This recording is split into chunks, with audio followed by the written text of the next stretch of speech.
Hey, so my name's Megan. I've been dungeon mastering for about 10 years now. And I'm going to be starting a new campaign. For my group, we just finished a 4-year run, so everybody was sad to see it go, but excited to start a new session. I'm just going to show you guys kind of how I plan. There's going to be some talking, but you can just watch after that to see how I make them, I suppose. See where I get my inspiration, how I brainstorm. Because I find that a lot of times the pre-made campaigns that they publish give you a whole lot of information but don't provide a whole lot of practicality when actually running the session, which can be frustrating. So I'll show you how I design my campaign so that it gives me a clear goal and how to guide players through each session. Not in a railroad fashion, but it still gives them options. But yeah, so the first thing that you really have to do is find your inspiration. You have to want to plan. For me, planning takes kind of a lot of time. But that's because I like planning, and it's partly because I'm doing a subject that I like to look into. So it's really important to choose something that you like. You can find inspiration from a whole lot of things. While Dungeons & Dragons itself is kind of centered around that medieval magic and castle exploring setting, it doesn't have to be that way. Dungeons & Dragons is really malleable. So just considering what some of the things you like, I like video games. The closest settings that you could use would be like Neverwinter Nights. That is directly related to Dungeons & Dragons, but also Final Fantasy fits really well. But we don't have to stop there. We could go all the way over into like Mario. And places like that. And you can create a really interesting world out of that. It would take a little bit more customization, of course, but most of the time, if you're using an inspiration like this, you can just reskin things. And we'll talk about reskinning when we get deeper into it. So those are just video games you could use as sports, I suppose. Though I don't know if you would be able to base an entire campaign on sports. You could probably put those sports in there, even reskinning that sport for a medieval setting. Movies, if you like any movies. Oh, books. Books are really great. I really wanted to do a Dungeons & Dragons setting based off of the Mistborn books from Brandon Sanderson. I really love that world and the magic system. Again, there would have to be some customization, some reskinning to use that magic system, which isn't exactly aligned with the Dungeons & Dragons stuff. But yeah, find your inspiration from something that you love looking into and doing research for. And a lot of times it's really rewarding, even if your players know the stuff that you're going to be doing. They don't feel cheated or anything because you're using stuff that somebody else made. It's actually really fun to see how you bring that world to life. So in that regard, I've already decided what I'm going to be doing for this campaign, and that is a Harry Potter campaign. So that's where we're going to be starting.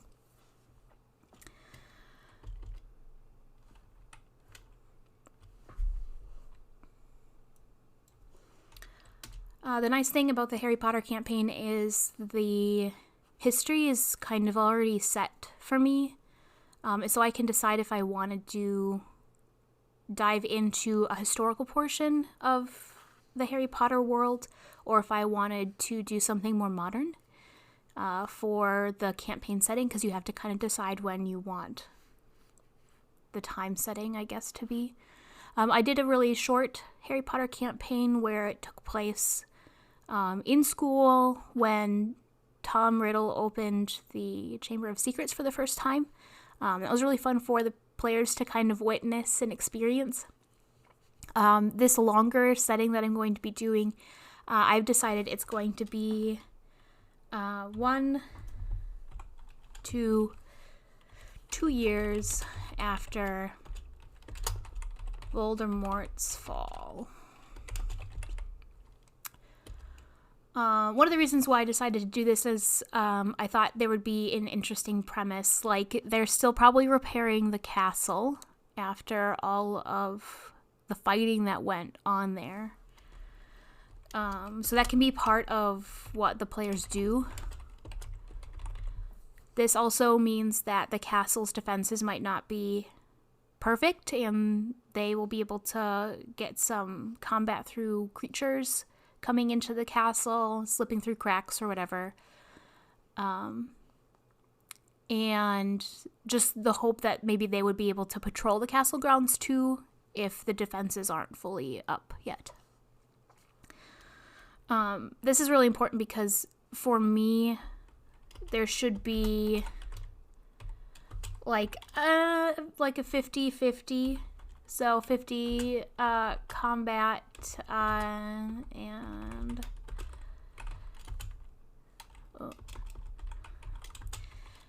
50% roleplay.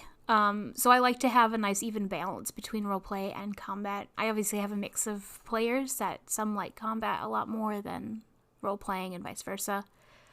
So I want to make sure that I have one element of combat every single night and one element of roleplay every single night. That way everybody feels satisfied every night with how things go. That's going to be a little bit more difficult in a school setting. Obviously, how many times do you run into monsters inside the school? Probably not very often. So part of my goal was to come up with ideas for how I could create combat scenarios. I already typed a few of those out here. By the way, I'm using a program called OneNote. OneNote is really easy to organize your campaign stuff. You can see that like we've got these fun little groups that you can easily move around in case I need the boxes to change spots for organization. It's really wide. It doesn't adhere to the just standard notebook size. You can highlight, italicize, all the things that you normally could in Microsoft Word.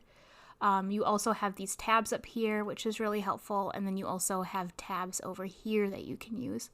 So I feel like OneNote is the perfect tool to use for planning. So some of the combat options I had to come up with for the Harry Potter one is bullies, of course, would be fighting them. Defense against the dark arts classes is innately could be one that has repeat combat, some more practical teaching. Magical creatures getting into the school, I already mentioned that I thought the school's defenses wouldn't be perfect. Taming the Forbidden Forest, I always thought it was strange that they just let this dangerous forest hang out on their border. I thought it would be curious if part of the goal was to go in there and make it more safe for the students, and the students could partake in that. And then a dueling club would be an easy repeat battle scenario for that. And again, these are practical things. You notice that I haven't really got into anything regarding the story or goals for the people. I have to make sure that I can solve the problems for a custom campaign before I get into, I guess, the background fluff. Because characters will not always want that background fluff. It'll be helpful for you to plan, but writing pages and pages on how cool your world is doesn't help your players in a lot of ways. So we need to solve the practical options here before we get into everything else. But I do want to set a goal. It's really important when you start a campaign to set a goal for your players and have an idea of what the end goal is going to be. So I want my players to be students at Hogwarts. And I want them to be in the Slytherin house. I debated, of course, having them play through the whole Sorting Hat thing. I did that for my first one-night session. But I think it would be more interesting to have them all be in Slytherin house, which would, at this stage, of course, be the underdog, because the Slytherin house did not help fight Voldemort in the last battle, and I suspect that there are a lot of students that are bitter about them, what it looks like siding with Voldemort or, opting out. So I feel like the Slytherin house would have this need to redeem itself after all of that, and I think it can, and I want my players to show, I guess, the Harry Potter world that Slytherin doesn't have to be full of evil, conniving people, So I thought that would be interesting. So everybody's in Slytherin house, and they have to redeem its reputation and its place at Hogwarts. They could just get rid of one of the classes if they wanted. So let's hope that they can find a way to stop them from getting rid of the Slytherin house altogether.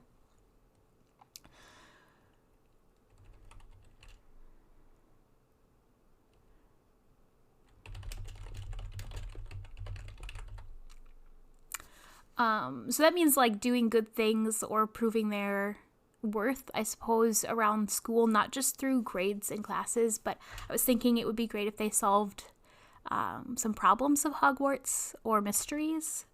Some of the things that I kind of came up with while I was brainstorming was, the big one that I want kind of to be their main goal is to solve mystery of the dark arts position.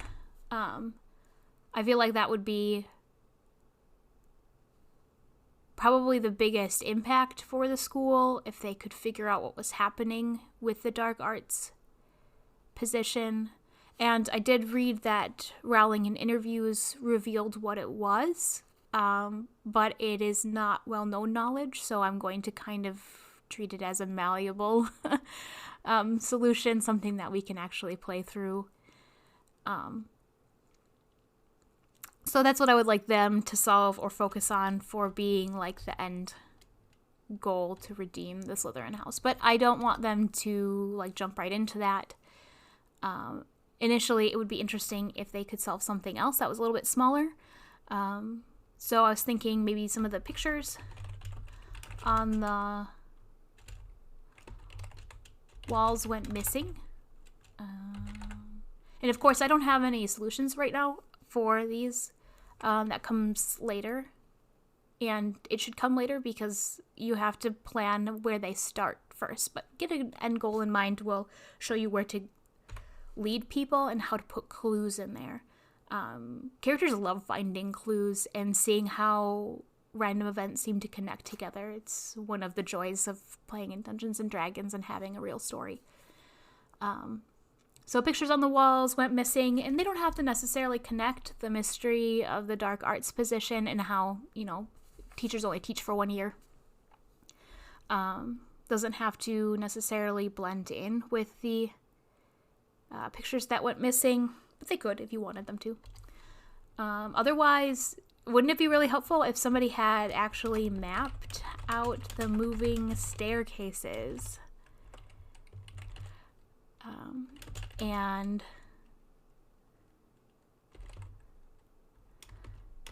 recorded a pattern. I think that would be a really great thing for the Slytherins to accomplish. Little new wizards, of course, shouldn't have to constantly fight with the stairs when they're trying to get to their classes and learn how to be friends with the wizards next to them and things like that. We all know it was hard in school to make friends without the staircases moving and making you fall through them. So I think that would be excellent to find the pattern. Something that I also thought of was they talked about how all of the secret passages in the school were like destroyed or closed. I don't remember what book it was that they talked about that. But it would be interesting if there were still secret passages that could be discovered. Or if the people from Slytherin wanted to make the secret passages. Now, of course, that wouldn't necessarily be aligned with maybe what the teachers want, but I think it would be a boon for the students. And they can do positive impacts for both students and teachers, I think, in order to do some redeeming. I suspect there's going to be a lot of bullying in general for students that feel like the Slytherin kids are just no good for being placed in that house. So, yeah, I think that they're going to have some opposition. At least that's what I'm going to write it as. So that one isn't completely defined, but I was thinking of maybe putting it in there. So now I have some goals and I have some activities that people can participate in. Now I have to decide where our players start.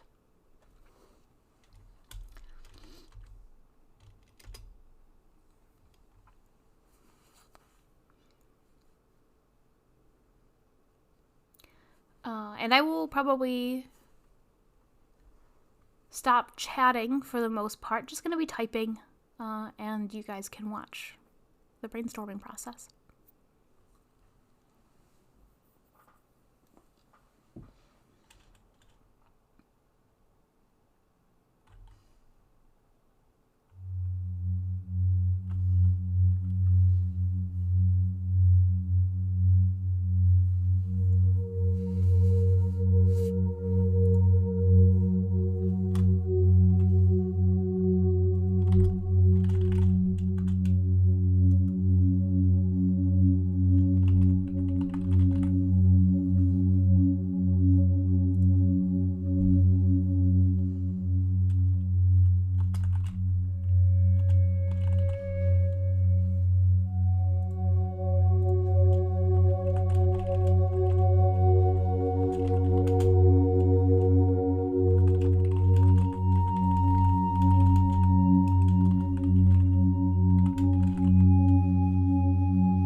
like to italicize anything that I plan on actually saying to the characters.